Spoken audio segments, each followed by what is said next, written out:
Hello friends எல்லாருக்கும் வணக்கம். இந்த வீடியோ பதிவுல எனக்கு இருக்கிற ஒரு கேள்விய தான் நான் உங்ககிட்ட வைக்க போறேன். உங்களுக்கு என்ன தோணுது அப்படின்றத கமெண்ட் செக்ஷன்ல சொல்லுங்க. இந்த வீடியோ பதிவுல நான் பேச போற ஒரு டாபிக் நம்ம சென்னையுடைய 4த் ரயில்வே டெர்மினல பத்தி தான். நம்ம சென்னை நகர பொறுத்தவரையில 2 மிக முக்கியமான ரயில்வே டெர்மினல்ஸ் இருக்கு. ஒண்ணு நம்ம சென்னை சென்ட்ரல் ரயில்வே ஸ்டேஷன், இன்னொன்னு எக்மோர் ரயில்வே ஸ்டேஷன். நம்ம சென்னையில இருந்து புறப்படுற பெரும்பாலான வெளியூர் ட்ரெயின்ஸ் எல்லாமே இந்த 2 ரயில் நிலையங்கள்ல இருந்து தான் கிளம்புது. இப்ப ரீசெண்டா ஒரு சில ரயில்கள் தாம்பரத்துல இருந்தும் புறப்பட ஆரம்பிச்சிருக்கு. சென்னையில இருந்து வெளியூருக்கு போற மக்களோட எண்ணிக்கையாகட்டும், இல்லைன்னா வெளியூர்ல இருந்து சென்னைக்கு வர மக்களுடைய எண்ணிக்கையாகட்டும் நாளுக்கு நாள் அதிகரிச்சுக்கிட்டே இருக்கு. இதனால ரயில் சேவையுடைய தேவையும் அதிகரிச்சிருக்கு. தற்போதைய சூழ்நிலையில சென்னையில இருக்கிற Egmore and central railway station வர்ற கூட்டத்தை ஓரளவுக்கு மேனேஜ் பண்ணுது அப்படின்னு தான் சொல்லணும். ஓரளவுக்கு மேனேஜ் பண்ணுது அப்படின்னு சொல்லும் போதே உங்களுக்கு புரிஞ்சிருக்கும். ஆனா இன் நியர் ஃபியூச்சர் இந்த 2 ரயில் நிலையங்களால இன்கமிங் கிரௌட ஹேண்டில் பண்ண முடியுமா அப்படின்னு கேட்டா அது ஒரு பெரிய கேள்விக்குறியா இருக்கு. இந்த 2 ரயில் நிலையங்கள்லையும் கன்ஜெஷனை குறைக்கிற நோக்கத்தோடையும் ஃபாஸ்டர் மூவ்மெண்ட்ஸ் ஆஃப் ட்ரெயின்ஸை ஃபெசிலிட்டேட் பண்ற ஒரு நோக்கத்தோடையும் மாற்று ஏற்பாடுகளை சதர்ன் ரயில்வே யோசிச்சு வராங்க. இதற்கான ஒரு முதல் படியா தான் பீச்சுக்கும் செங்கல்பட்டுக்கும் இடையிலான ரூட்ல தாம்பரத்தை ஒரு மிக முக்கியமான ஜங்ஷனாகவும் டெர்மினலாகவும் மாத்திர முயற்சியில சதர்ன் ரயில்வே இறங்கியிருக்கு. இப்பவே பாத்தீங்க அப்படின்னா ஒரு சில ட்ரெயின்ஸ் தாம்பரத்துல இருந்து கிளம்ப ஆரம்பிச்சிருக்கு.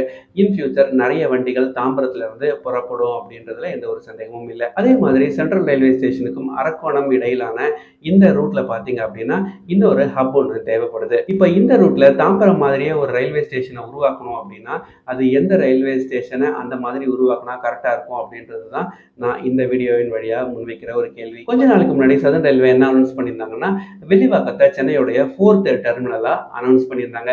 ஏன்னா அங்க ரயில்வேக்கு இடம் இருக்கு, அதனால ஒரு 4th டெர்மினலை ஈஸியா அங்க கன்ஸ்ட்ரக்ட் பண்ணிட முடியும் அப்படின்ற ஒரு விஷயத்த மனதில் கொண்டு 4th டெர்மினலா வில்லிவாக்கம் தான் இருக்க போகுது அப்படின்ற மாதிரி சொல்லியிருந்தாங்க. அங்க இருந்து கொஞ்ச நாளுக்கு அப்புறம் ஏன் பெரம்பூரை ஒரு 4th டெர்மினலா மாத்திடக்கூடாது அப்படின்ற பேச்சு அடிபட்டு வருது. From park to Arakkonam, Perambur, Ambattur, Avadi, Tiruvallur, Arakkonam போன்ற பகுதிகள் மிக முக்கியமான டெர்மினல்ஸா இருக்கு. சென்னையுடைய 4th டெர்மினலா ஒரு இடத்த உருவாக்கணும் அப்படின்னா அந்த கட்டுமான பணிகளுக்கு நிறைய இடம் தேவைப்படும் அப்படின்றது எனக்கு புரியுது.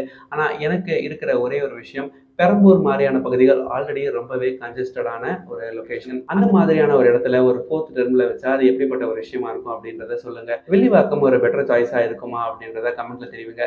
என்னை பொறுத்தவரையில இந்த 2 ரயில்வே ஸ்டேஷனை கம்பேர் பண்ணும்போது Avadi and Tiruvallur is a much better choice அப்படின்னு எனக்கு தோணுது. ஆவடியில ரயில்வேஸ்க்கு இடம் இருக்குமா அப்படின்னு தெரியல. ஏன்னா அந்த பக்கத்துல நிறைய டிஃபென்ஸ் விஷயங்கள் இருக்கு. எனக்கு தெரிஞ்சு சென்னையுடைய 4th டெர்மினலா திருவள்ளூரை உருவாக்குறது அப்படின்றது மிகவும் ஒரு ரைட்டான டிசிஷனா இருக்கும் அப்படின்னு எனக்கு தோணுது.